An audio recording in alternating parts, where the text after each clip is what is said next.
Hello friends, welcome back to my channel iclotech. Video ഇടാൻ കുറച്ച് വൈകിപ്പോയി, എന്നാലും ഇവിടെ കണ്ടപ്പോൾ നല്ല അടിപൊളി ആയതുകൊണ്ട് ഇട്ടതാണ്. ഇതിപ്പോൾ ഞാൻ ഉള്ളത് പുത്തൻ പള്ളിയിലാണ്. ഇവിടെ ആണെങ്കിൽ ക്രിസ്മസിന് നല്ല സൂപ്പറായിട്ട് ഡെക്കറേറ്റ് ചെയ്ത് വെച്ചിട്ടുണ്ട്. അതായത് ഇവിടെ പുൽക്കൂട് ഉണ്ടാക്കിയിട്ടുണ്ട്. അങ്ങനെ കുറേ സംഭവങ്ങളോട് ഉണ്ടാക്കി വെച്ചിട്ടുണ്ട്. അത് മാത്രമല്ല ഇവിടെ നിറച്ച് തിരക്കാണ്. കാരണം ക്രിസ്മസിൻ്റെതാണ് ഞാൻ വന്നത്. അപ്പോൾ നിറച്ച് തിരക്കുണ്ട്. ഈ പുൽക്കൂടിൻ്റെ സൈഡിലായിട്ട് തന്നെ ഈ പുത്തൻ പള്ളിയിൽ വലിയൊരു മോഡലും ഉണ്ടാക്കി വെച്ചിട്ടുണ്ട്. മോഡലൊക്കെ പുത്തമ്പള്ളിയുടെ കറക്റ്റ് ഡിസൈൻസിലാണ് ഉണ്ടാക്കിയിരിക്കുന്നത്. ഈ പുൽക്കൂട് നിൽക്കുന്നത് വലിയ ഗുഹയ്ക്കുള്ളിലെ പോലെയാണ് അവർ ഉണ്ടാക്കിയിരിക്കുന്നത്. ഇതിൻ്റെ സൈഡിലായിട്ട് കുറേ വെള്ളച്ചാട്ടമുണ്ട്. ഈ വെള്ളച്ചാട്ടം ഒഴുകി വരാനായിട്ട് അവിടെ ഒരു കുളവും ഉണ്ടാക്കി വെച്ചിട്ടുണ്ട്. പിന്നെ ഈ ഗുഹയുടെ സൈഡിലൊക്കെ ആയിട്ട് മഞ്ഞ് ചെതറിയതുപോലെ അവർ ഉണ്ടാക്കിയിട്ടുണ്ട്. കാരണം ക്രിസ്മസിൻ്റെ ഒന്നും നല്ല തണുപ്പുള്ള സമയമാണ്.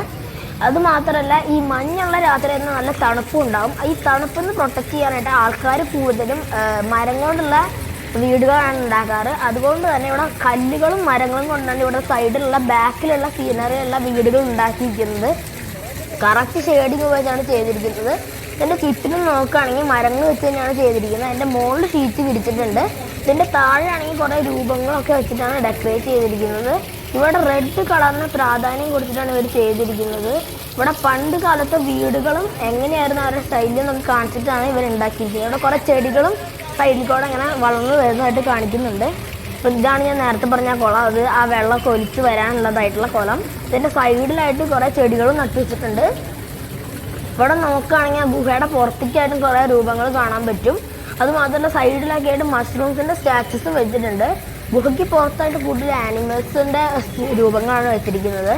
അവിടെയായിട്ടൊരു സ്റ്റെപ്പ് പോലെ ഉണ്ടാക്കിയിട്ടുണ്ട് ഈ പുൽക്കൂടിലേക്ക്. പിന്നെ ഇവിടെ ഒരു ഉണ്ണീശോൻ്റെ ഒരു ശില്പമുണ്ട്. ആ ശില്പം ഒരു റെഡ് തുണിയിലാണ് വെച്ചിരിക്കുന്നത്. അതിൻ്റെ മുകളിലത്തെ പില്ലോ ഒക്കെ ആയിട്ട്. ഇതാണ് നമ്മുടെ പുത്തൻപള്ളി. ഈ പുത്തൻപള്ളി സൂപ്പറായിട്ട് ലൈറ്റ് വെച്ച് അലങ്കരിച്ചിട്ടുണ്ട്. ഈ പുത്തൻപള്ളിക്ക് വേറെ പ്രത്യേകത കൂടി ഉണ്ട്. 100 വർഷങ്ങൾക്ക് മുമ്പ് ബ്രിട്ടീഷുകാർ ഇന്ത്യ ഭരിക്കുമ്പോഴാണ് ഈ പുത്തൻപള്ളി അവരാണ് നിർമ്മിച്ചത്. ഇത്ര കാലമായിട്ടും നമ്മൾ ഇന്ത്യക്കാർക്ക് ഇതൊരു പ്രത്യേകിച്ച് ചേഞ്ചൊന്നും വരുത്താൻ കഴിഞ്ഞിട്ടില്ല. ഇന്ന് ക്രിസ്മസ് ആയതുകൊണ്ട് നന്നായിട്ട് ലൈറ്റ് അറേഞ്ച്മെൻറ്റ് ഇത് ഡെക്കറേറ്റ് ചെയ്തിട്ടുണ്ട്. അത് മാത്രമല്ല, ഇവിടെ സൈഡിലായിട്ട് ഒരു വലിയ തൂങ്ങി കിടക്കുന്നതിൽ ഇൻഫോർമേഷൻസ് എഴുതിയിട്ടുണ്ട്. ഇവിടെ സൈഡിലായിട്ട് നോക്കുകയാണെങ്കിൽ ഒരു വലിയ ക്രിസ്മസ് ട്രീ ഉണ്ടാക്കിയിട്ടുണ്ട്. അതിൻ്റെ ടോപ്പിലായിട്ട് നല്ല ബ്യൂട്ടിഫുൾ ആയിട്ടുള്ള സ്റ്റാർ ഉണ്ടാക്കിയിട്ടുണ്ട്. അത് മാത്രമല്ല, ഇവിടെ സ്റ്റാർ കോമ്പറ്റീഷൻ എന്ന് തോന്നുന്നു. കുറേ സ്റ്റാർ തൂക്കിയിട്ടിട്ടുണ്ട്. പിന്നെ ഇവിടെ സൈഡിലായിട്ടൊരു മാതാവിൻ്റെ ഗ്രോട്ടോ ഉണ്ട്. ആ ഗ്രോട്ടോ നന്നായിട്ട് ലൈറ്റ് ചെയ്തിട്ട് ഡെക്കറേറ്റ് ചെയ്തിട്ടുണ്ട്.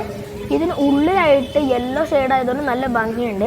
ഇതിൻ്റെ സൈഡിലായിട്ടൊരു ഗ്രോസറി വിൽക്കുന്ന കടയുണ്ട്. അതും നല്ല സൂപ്പറായിട്ട് ഡെക്കറേറ്റ് ചെയ്തിട്ടുണ്ട്.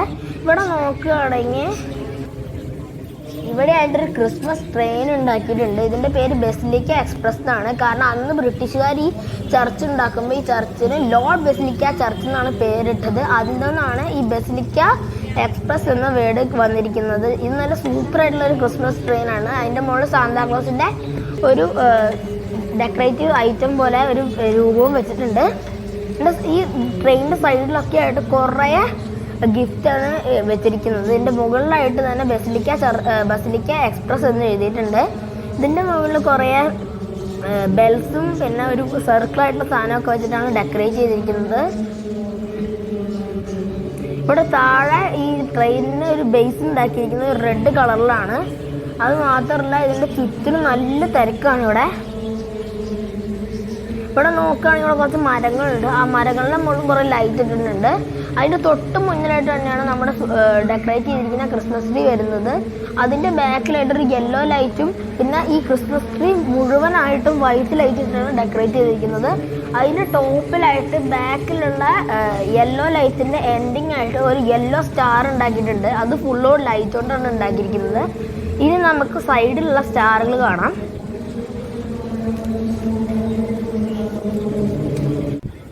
ഇതാണ് ആ സ്റ്റാറുകൾ. ഇവിടെ കുറേ കളേഴ്സിലുള്ള സ്റ്റാറുകളുണ്ട്. സ്റ്റാർ മേക്കിംഗ് കോമ്പറ്റീഷൻ ഉള്ളതാണെന്ന് തോന്നുന്നു. ഇതിനകത്ത് ചിലതൊക്കെ വൈക്കോൽ പോലത്തെ മെറ്റീരിയൽസ് വെച്ചിട്ടാണ് ഉണ്ടാക്കിയിരിക്കുന്നത്. അതായിരിക്കും കൂടുതൽ അട്രാക്റ്റീവും. അതിൻ്റെ സൈഡിലായിട്ടാണ് നമ്മുടെ മരങ്ങളും കാര്യങ്ങളൊക്കെ വരുന്നത്. ഇവിടെയാണെങ്കിൽ കുറേ പക്ഷികളെയും വളർത്തുന്നുണ്ട്. ഇതാണ് നമ്മുടെ പുത്തൻപള്ളി. ഇവിടെ കുറേ റെഡ് ലൈറ്റ്സ് ഒക്കെ വെച്ചിട്ട് ഡെക്കറേറ്റ് ചെയ്തിട്ടുണ്ട്.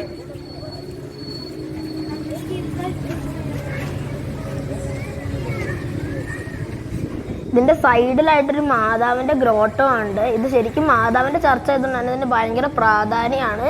അപ്പോൾ ഇത്രയുള്ള നമ്മുടെ വീഡിയോ. അപ്പോൾ നമുക്ക് വീഡിയോ വൈകിട്ട് വീഡിയോ ഇഷ്ടമായാൽ ലൈക്ക് ചെയ്യുക, ഷെയർ ചെയ്യുക, സബ്സ്ക്രൈബ് ചെയ്യുക. ഒരു പുതിയൊരു വീഡിയോ കാണും വരെ എല്ലാവർക്കും ഗുഡ് ബൈ.